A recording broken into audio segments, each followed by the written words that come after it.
Hi juniors, I hope this video lesson finds you all doing well. Um, I'm excited because we are nearing the end of the multi-genre research project.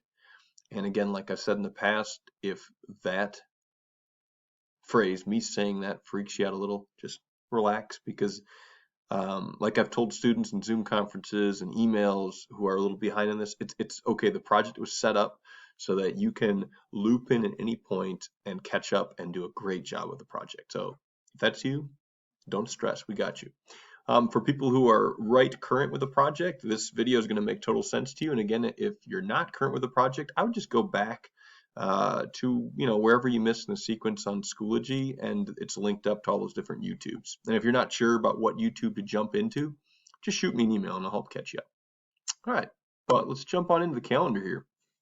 So this week we have been looking back over all the different genre pieces that we've written, and we're thinking about how we want to sequence them. So some of you already might have been reordering them in interesting ways. And then you were writing a letter to your readers, right? And that's going to be due tonight by Friday. That's today, or should be when you get this recording, by 11:59. So that's really this week coming up. That was our focus. Was really focusing on the letter to the readers. Today's mini lesson, I'm going to talk about something called the Repetend, which is really some repeated thing in your multi-genre essay that's going to help synthesize or put together these different pieces that you're collecting. And the goal is, after you've decided on some repetends, is that you're going to share a draft, right? This does not have to be completed. It's not due to turn in to me for this time, but a draft by next Tuesday. So that's really the goal, so that going into the end of the week, right? This is going to be due on next Friday, the 15th. You've gotten a peer review, you've had a chance to let that settle in, and then you're going to submit your final draft to me by May 15th. So that is the layout. That's the game plan in terms of our calendar. So what today? I think what I want to do first is just show you the rubric. You're going to get a chance to study it in more detail. But I want to show it to you, walk through it quickly, and then really focus in on one part, one skill, and that's the repetend, because it's probably the trickiest part, and it really gets at that standard that this is doing, which is synthesizing. Okay, so briefly the rubric, right? You're going to make sure you've got a nice title. You've been working on your letter to the readers. We're going to talk about this, the repetend, which is the repeated thing that unifies the whole thing. That's going to be this mini lesson. You're gonna read through each piece again for editing. And here's sort of the meat of the multi-genre essay. You're going to have three pieces, one of which is functional, one's creative, one's informational. So those are three different genres. And again, if you're keeping up, you've already done these. And then you're going to have one longer piece that's research and what I've said, entering the larger conversation. It's in conversation with other external sources. So this is not just you individually and your opinions, but you're actually entering a larger conversation about your topic, right? And that was genre 4.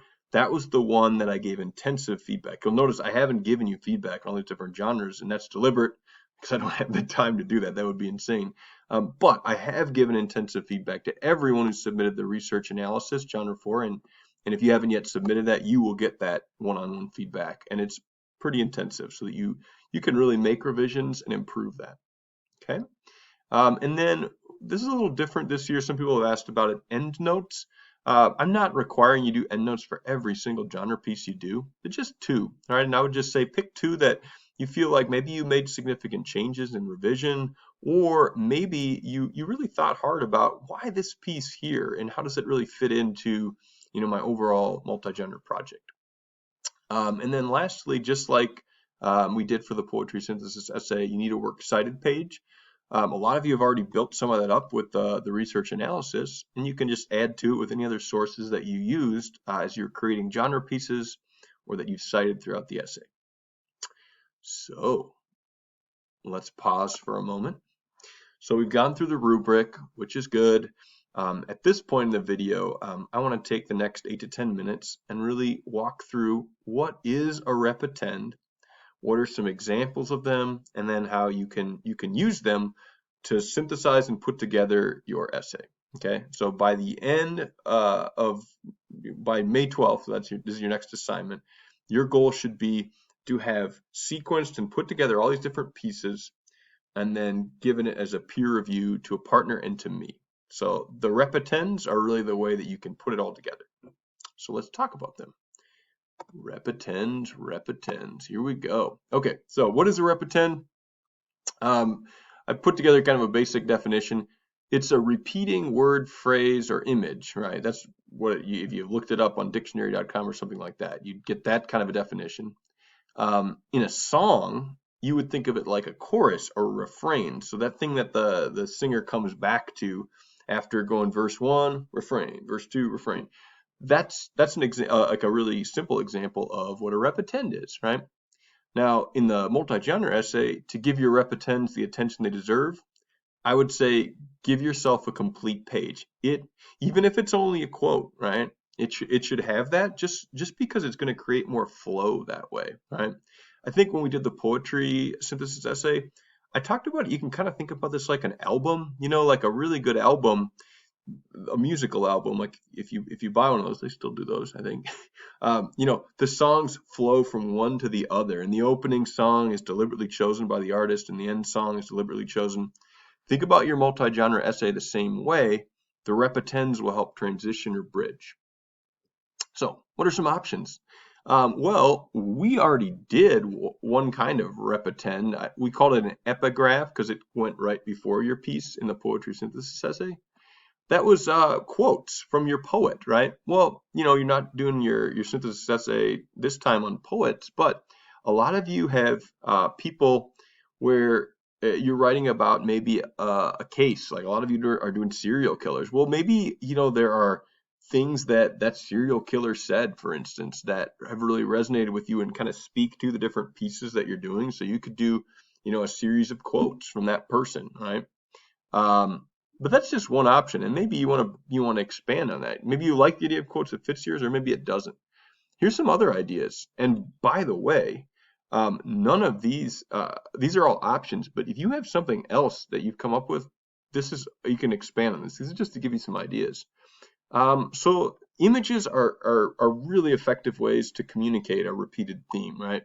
Maybe there are paintings, photos, something else that's visually interesting that you can intersperse the essay to create a flow. And let me give you an example of this. So I think I showed you this last lesson. A number of English teachers have been doing the project. Woot woot. Ms. Miller, for instance, she uses images of Minnesota Vikings and, right, there's another player, and newspaper articles. There's players there. She's also got fans, herself included. There's the dome when it got deflated one time. Food that she would have at Vikings parties. So just a whole bunch of different images. Ms. Martinez was focused on the book It, so she's got different images that have to do with it. Let's see, what else? We got some of her original illustrations. She's got talent. She's got some memes, right? They're kind of funny. There's pictures of John Wayne Gacy, definitely related to the book. So you can see there's some different options that you could do for image. All right, and I would say, even if this is not your main repetend, do something with image because it can get, when you have this multi-genre project, it can be a lot of writing and it's going to be great for your readers, which partly is going to be me, but also is going to include your classmates to have a visual element. So I'd encourage this for everybody to think about for the repetend in some way.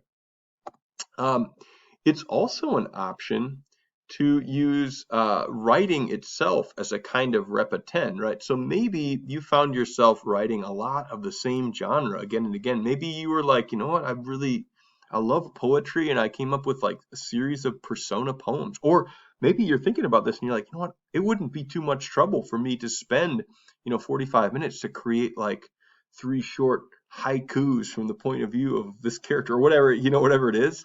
And they could kind of weave through. you could definitely do that.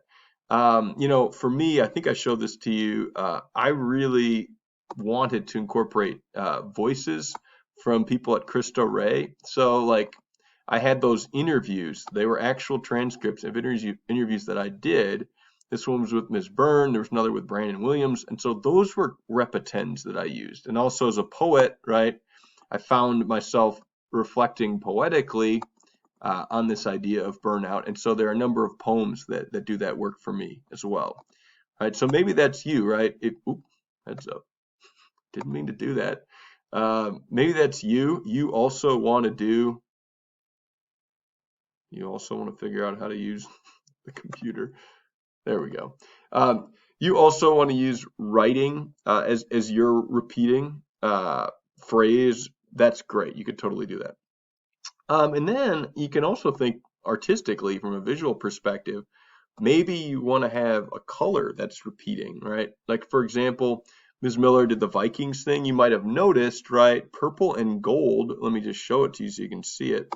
Purple and gold repeat in hers, right? Those are the Vikings color. Just look at that. You know, we've got purple, we've got gold, purple, purple, and gold. There you go. So, you know, you can really think about this in a variety of ways. And you're probably seeing, oh, you know what I can do? I can actually combine a number of those, right? So, you know, Ms. Miller, we've just seen, used a color scheme and the Vikings images, right? I used my written things, my written pieces, the poems and the transcriptive interviews, and you might have noticed I've got two different images that are illustrations by Museo Montoya, all right, who I interview. So you can see you don't have to think about this singularly, like there's one thing, it's just the quote or whatever. It can be multiple things happening. And so I'm not saying it has to be one particular thing, but you have to be conscious, you have to be intentional about it. And I can see that, right, if you're doing it. You don't have to explain it to me. Like, if you're doing it, it's very clear that there's a repeated strain or threat. That makes sense, right? And then the last thing I put down here is, you know, maybe Mr. Czaia's ideas are not hitting home for you, and you've got another idea. Well, as long as you're repeating something that helps to unify and make sense of your collection, that is great. That's all a repetend is, right? So you don't have to do exactly what I'm talking about here or anything that I'm doing here, as long as you're repeating something that helps unify. And let me pause there for a second, right? So far, what we've done is gone over the rubric, and I went through that pretty quickly. So if you have the time over the next day or two, I would really recommend going through that rubric, kind of line by line, just checking to make sure. If you have any questions, shoot me an email. Then we also went over the Repetend, looking at multiple examples. So again, these are all found on Schoology under the teacher model folder. I would recommend diving into those, especially as you're putting things together, because you've got some great examples from the teachers about how you might do that. Okay, so last step, after you finish putting all of that together, you've looked over your rubric, all right, then if you look at the calendar, you're going to turn this, not into turnitin.com, but you're going to share it as a Google Doc, right? And you're going to make sure that I am one of the people you're sharing with, and there's at least one other classmate, right? So someone that you trust, that you know is going to support you in your peer review process. And then if you look to next week, that is going to be due here the 12th. And then the next video mini lesson on the 13th, I'm going to walk through how to use peer review, how to do peer review in an effective and thoughtful way. And that's it, team. Hope you have a great rest of your week and weekend. Miss you all. Hope you are safe and doing well.